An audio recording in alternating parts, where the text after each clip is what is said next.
Guys, അപ്പൊ വർക്കിന് പോകാൻ വേണ്ടിട്ട് ഇറങ്ങിയതും എനിക്കൊരു കൊറിയർ വന്നിട്ടുണ്ടായിരുന്നേ. ഒരുപാട് ഇൻഫ്ലുവൻസേഴ്സ് ഇട്ട് കണ്ട് ഞാൻ ആഗ്രഹിച്ച 2 ഹിജാബ്, അതും സെറ ബ്രാൻഡിന്റേത്. അപ്പൊ ക്വാളിറ്റിയെ കുറിച്ച് ഞാൻ പറയേണ്ട ആവശ്യമില്ല.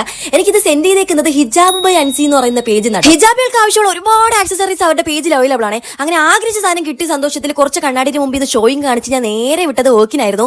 അതും ഒരു മെഹന്തി ബ്രാൻഡിന്റെ വീട്ടിൽ. ചേച്ചി പറയുക എനിക്ക് ഇഷ്ടം തോന്നുമ്പോഴെല്ലാം ബിഗ് ബസാറിലും മാൾ ഓഫ് ട്രാവൻകൂറിലൊക്കെ പോയി ഞാൻ ഇങ്ങനെ മെഹന്തി ഇടാറുണ്ടെന്ന്. അപ്പൊ അത്രയ്ക്ക് മെഹന്തിയോട് ഇഷ്ടമുള്ള ആളാണ്. അതെനിക്ക് മെഹന്തി ഇട്ടോണ്ടിരുന്നപ്പോഴേ മനസ്സിലായി ചില ബ്രൈഡ്സിനെ പോലെയല്ല അവസാനം വരെ പിന്നെ കണ്ണെടുക്കാണ്ട് നോക്കി ഇരിപ്പുണ്ടായിരുന്നു കേട്ടോ. ഇസിനൊക്കെ ചേച്ചി ഓൾറെഡി തന്നിട്ടുണ്ടായിരുന്നു. എക്സാക്ട് സെയിം അതുപോലെ തന്നെ ചെയ്തു കൊടുത്തിട്ടുണ്ടായിരുന്നു.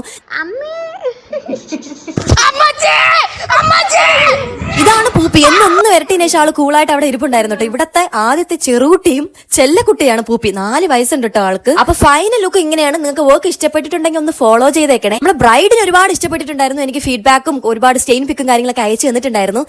അപ്പൊ ഇന്ന് ഇത്രയേ ഉള്ളൂ. Tata bye bye, see U.